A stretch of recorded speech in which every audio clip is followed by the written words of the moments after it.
on what I think is a much bigger threat to the royal family than Andrew, because whereas Andrew has destroyed himself, Meghan and Harry still have a long way to go before they completely self-destruct. She's a publicity junkie. She's someone who once a week thinks, I haven't been in the news. What can I do to get into the news? Use your daughter, use the jam, use some photographs that haven't been seen.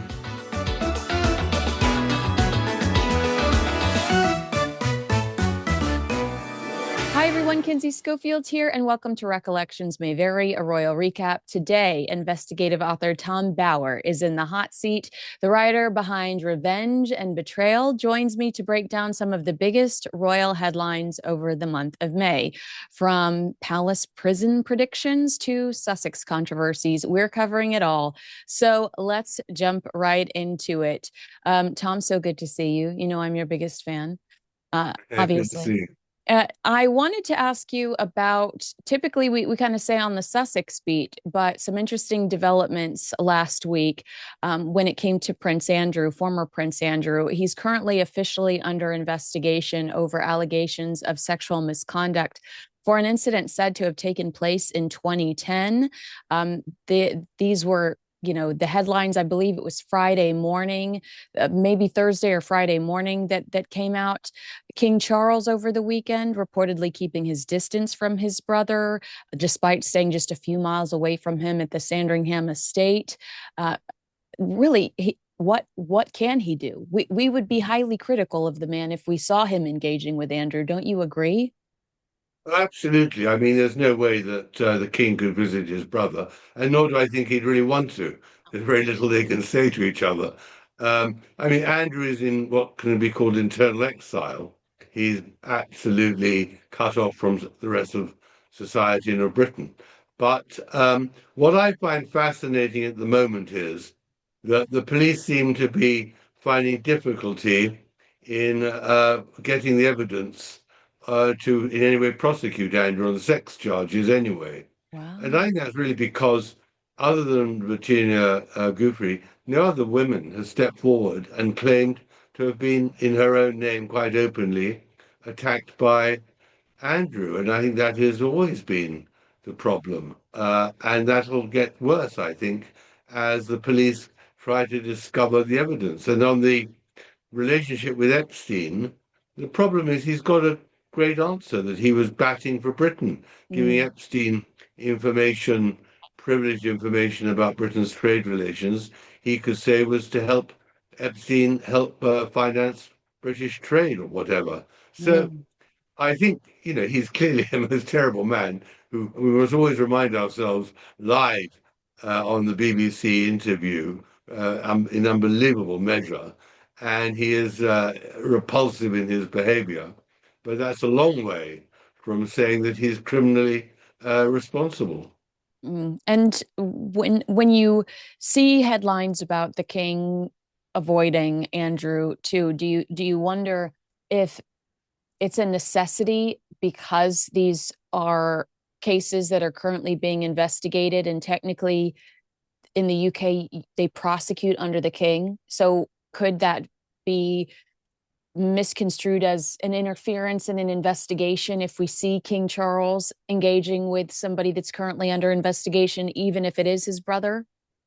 Absolutely, you're absolutely right there. And of course, that is the reason that for a long time the king refused to see his son Harry, because Harry was suing in the king's court, so to speak, to get protection from the British police. So he's constantly embarrassed, the king, by his brother and by his son.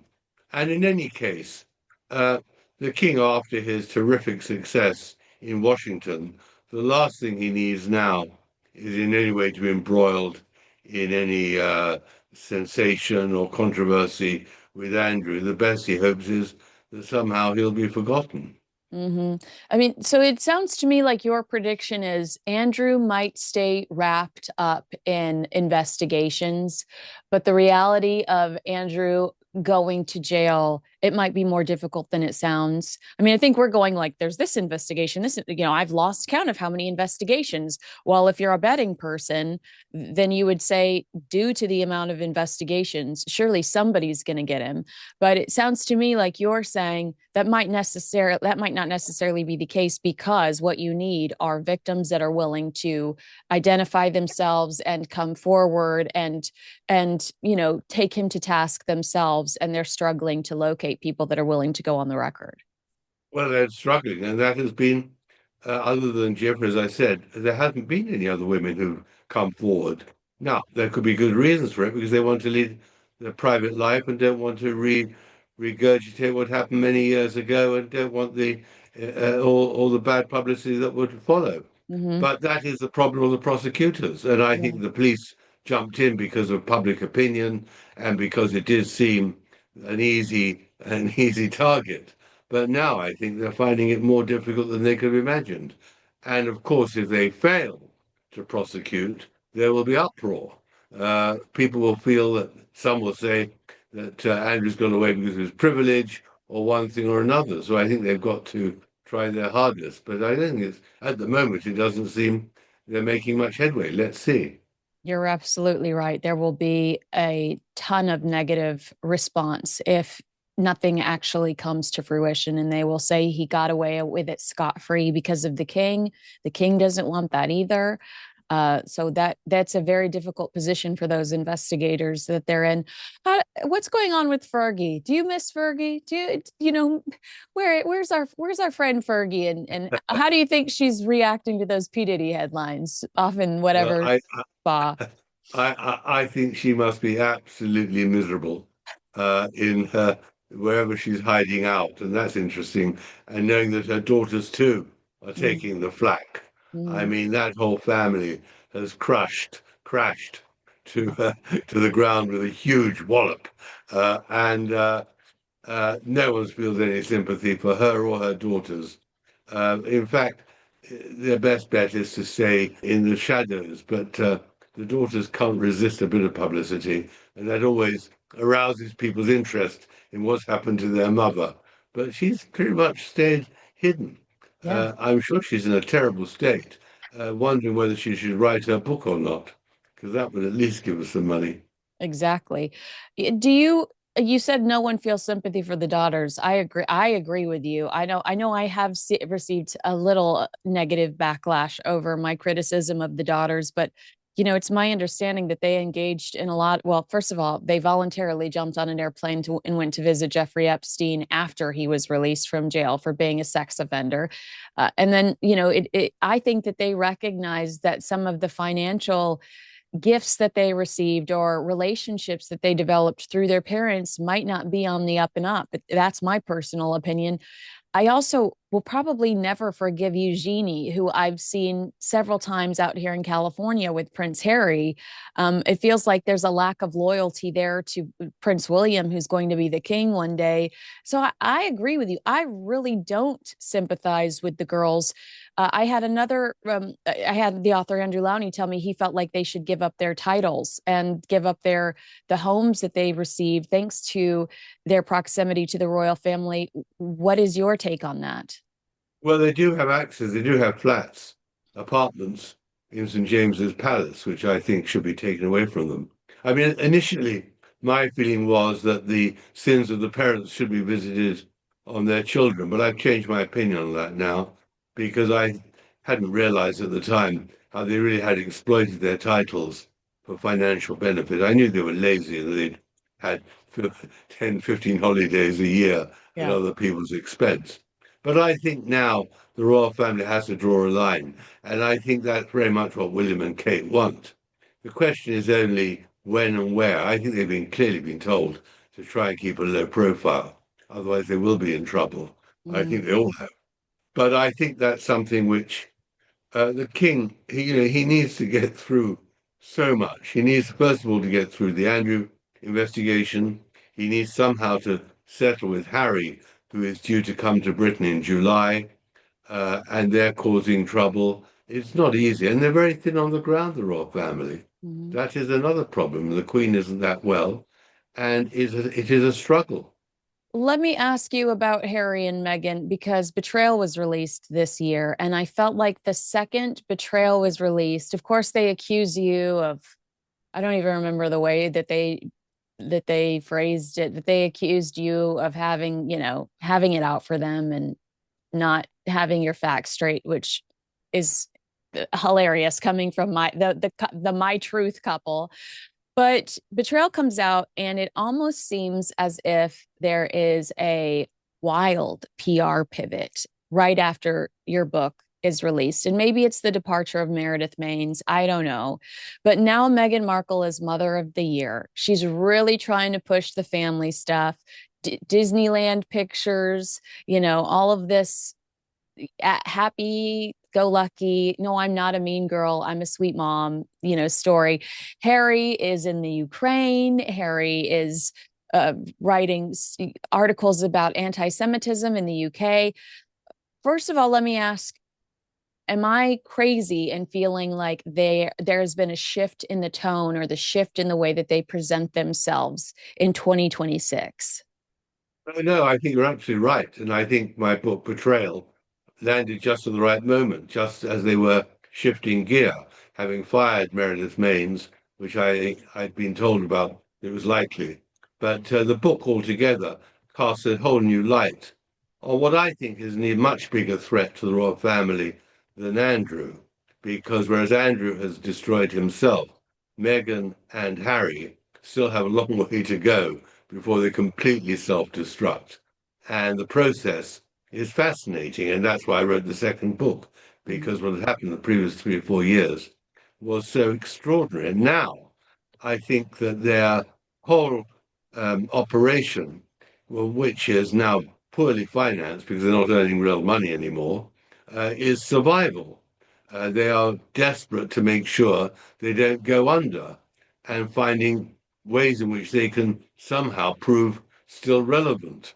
And that isn't easy because, frankly, they're not relevant, other than the potential damage they can do to the royal family in Britain. But also, it's fascinating to watch how they slowly are falling. I mean, there's no doubt the descent is much more interesting now than the ascent. And that may be prolonged, we don't know yet.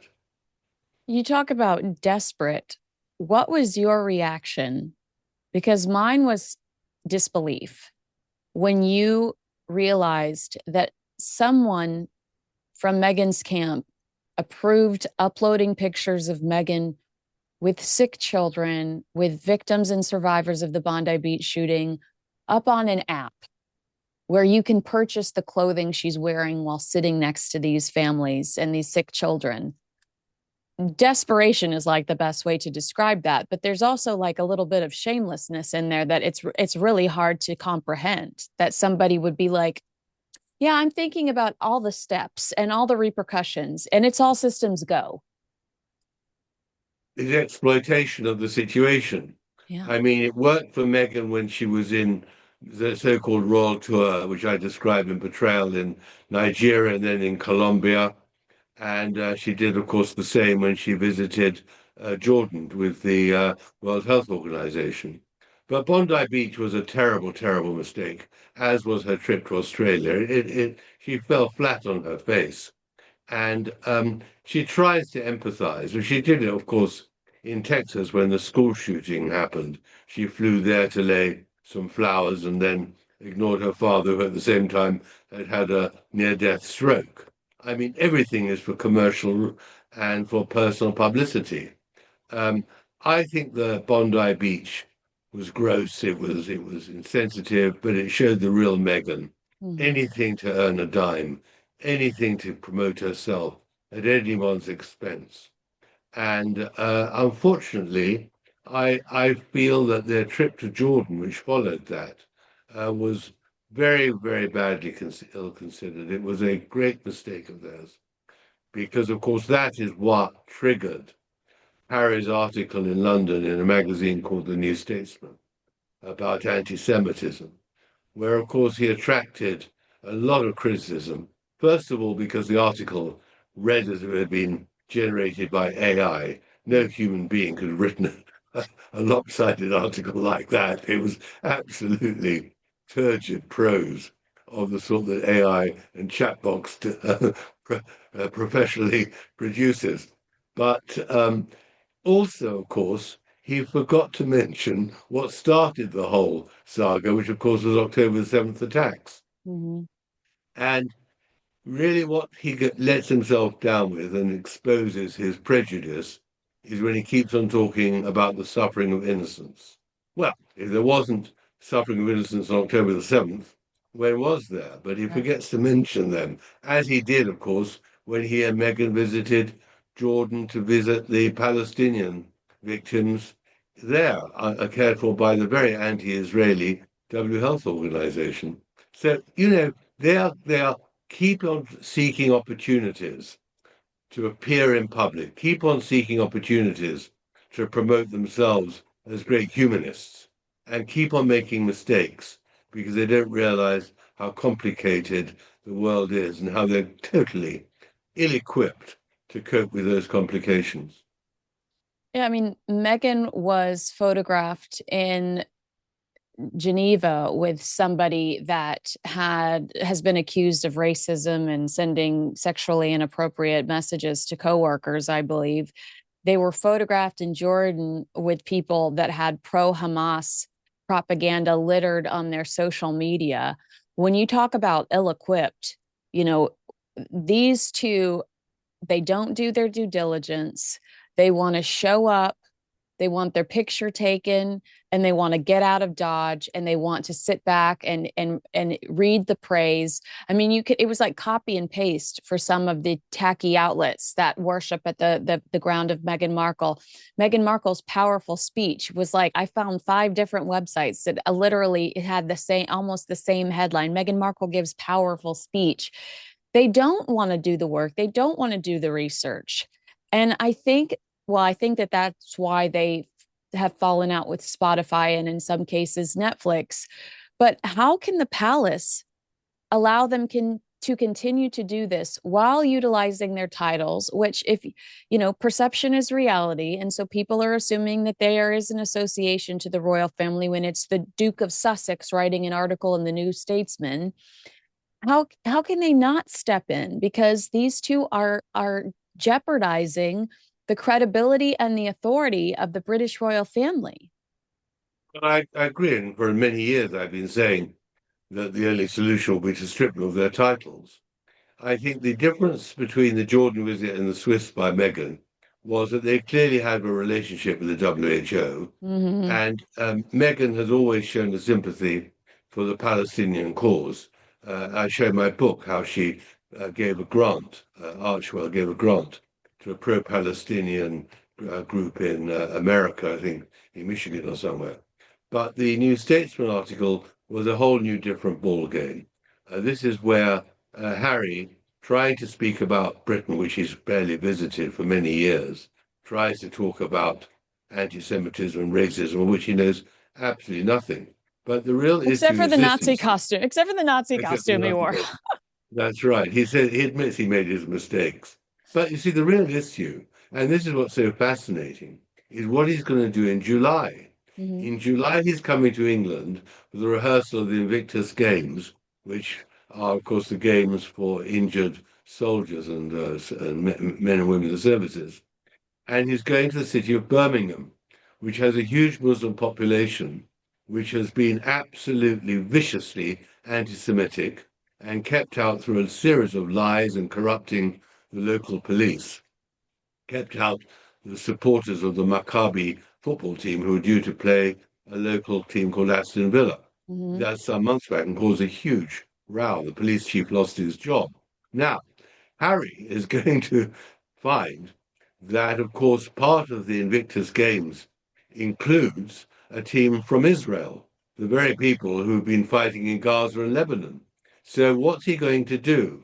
And of course, there are strong rumors that Boeing, who are a major sponsor of the Games, don't intend to help finance these Games next year. So he's got a financial problem and a political problem and a religious problem.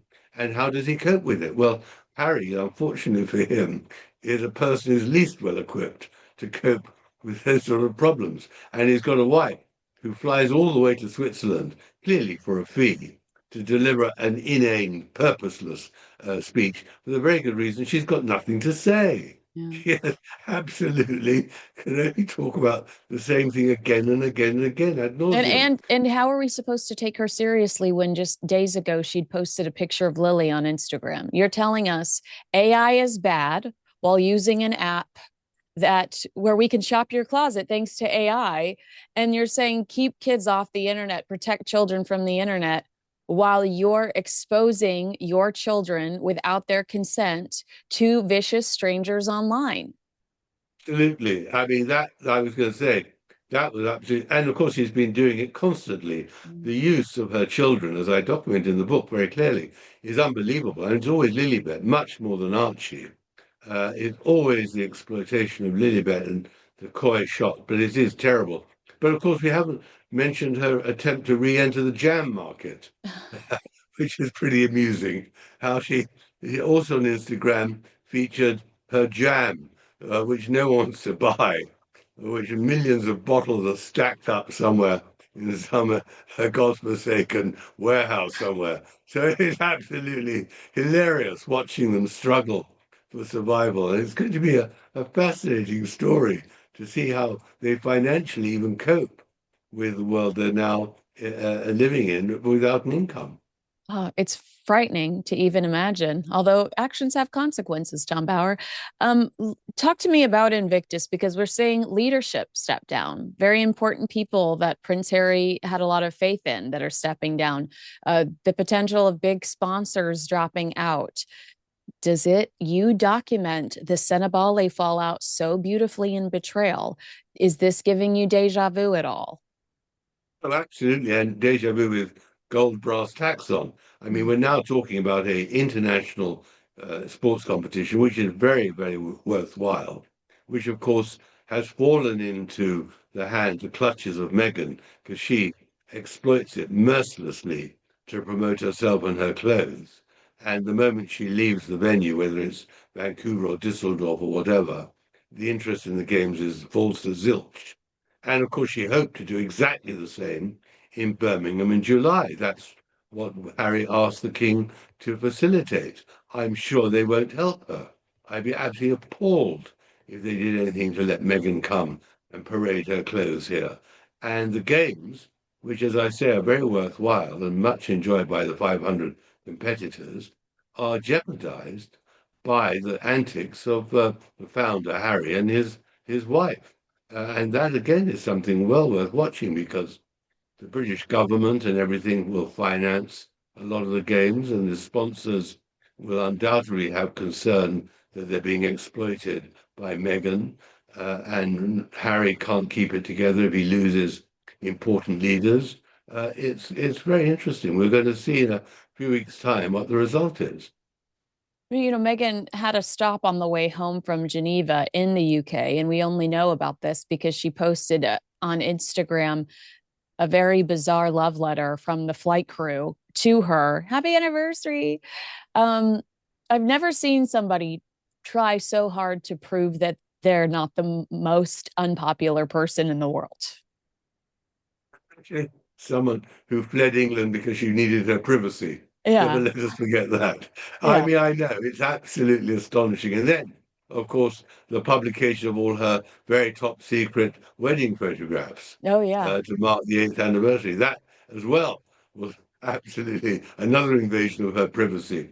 I mean, she is literally digging and digging and digging, looking for something to get attention, and probably can't understand why there isn't a huge wave of adoration for her. She's actually puzzled why people don't love her, and that makes it even more interesting. I mean, it's exhausting. I feel like I'm being accosted. Like I've considered the restraining order. You know, they used to joke that you wish you could type in the word Kardashian to block the Kardashian stories from your feed.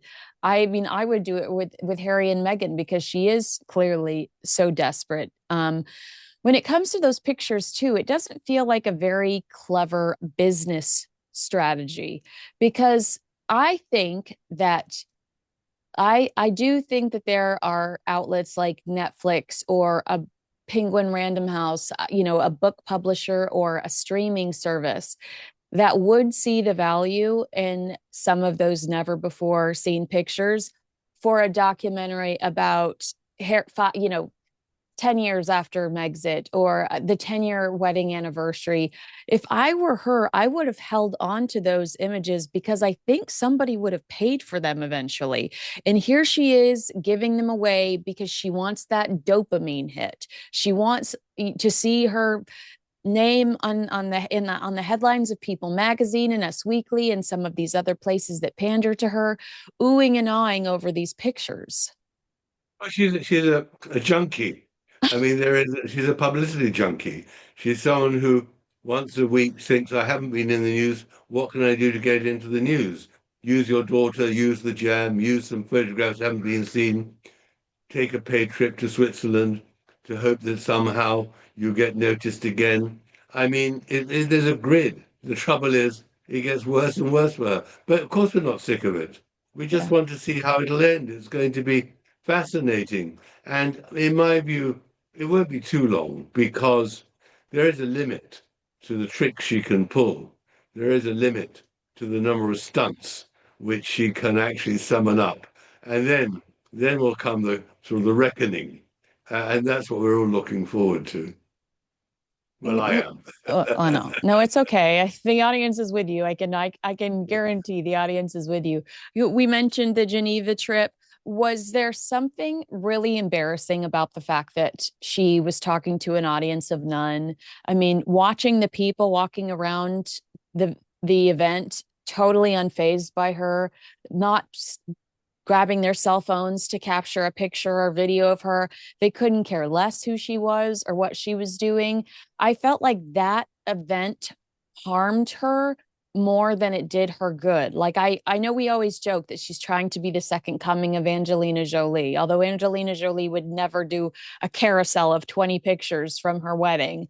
Angelina Jolie would never invade her own privacy the way that Meghan consistently does. But I thought that Geneva trip, aside from the speech, like you said, being incredibly boring and her not saying anything that I would embroidery on a pillow, um, it was a reflection of how irrelevant she has become. Well, I think that's absolutely right, and it's very interesting that we never discovered what actually happened in Sydney at that very expensive Meet Meghan dinner.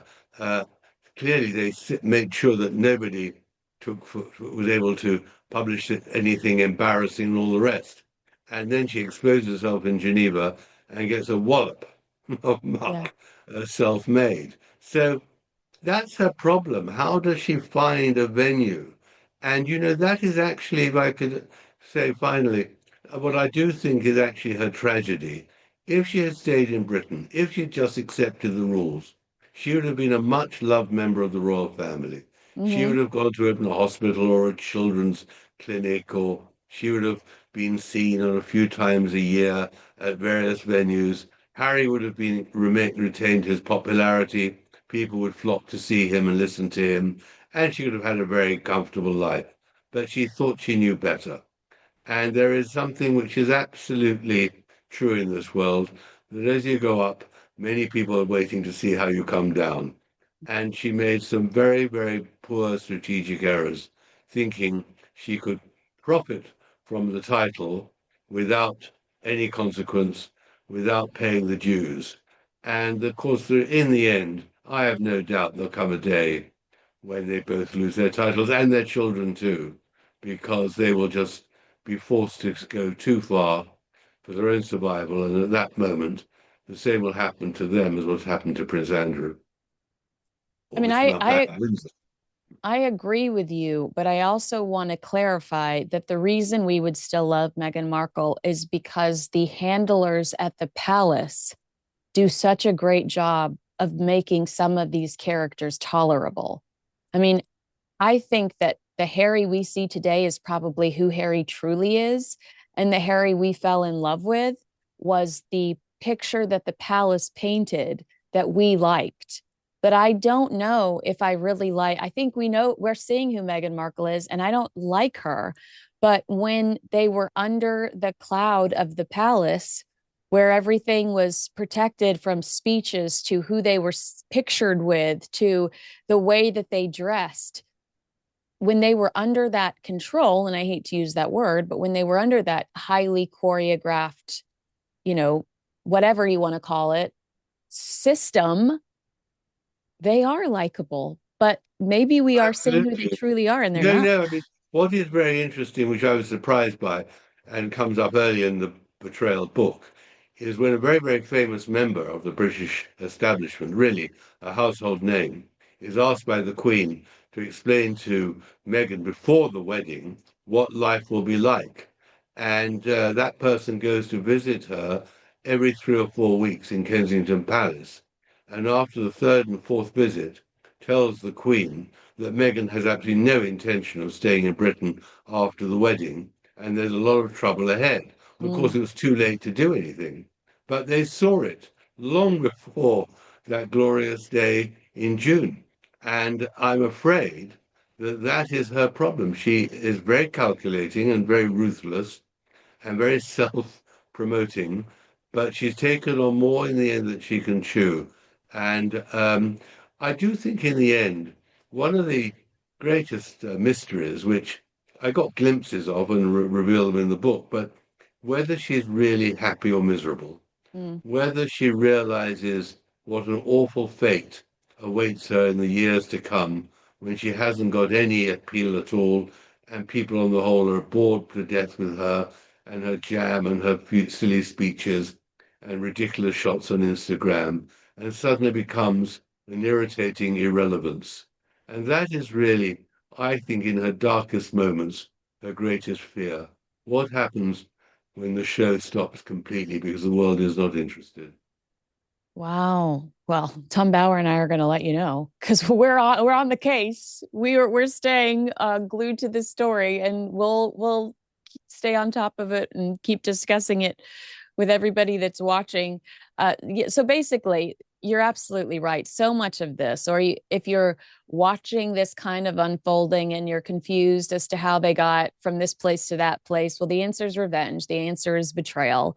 You got two incredible, dictionaries or just bibles on everything that's happened in the last few years. And I've said this before, I'll say it again: betrayal is just the receipts. It's the everything they've said, and you counter it. Everything you've said that could be considered dishonest, everything you've said that they were, I mean, truly. I'll ask you this really quick before I let you go.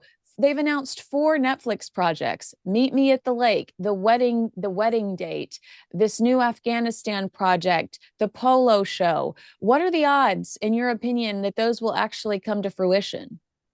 None. I mean, of course they won't because they haven't got the talent. Right. But I should say what's very interesting about all this is how when Harry goes on about killing the innocents, here is the man who in his own book boasted about killing 25 Afghans. He doesn't Right. know if they were guilty or not. No. And and that is what's so extraordinary, the sheer hypocrisy of a man and his wife who preach and forget their own sins, which are Mm-hmm. documented in the books in what Yeah. I can only call a gripping narrative, a great story, a roller coaster. It really is an amazing story, but it really is.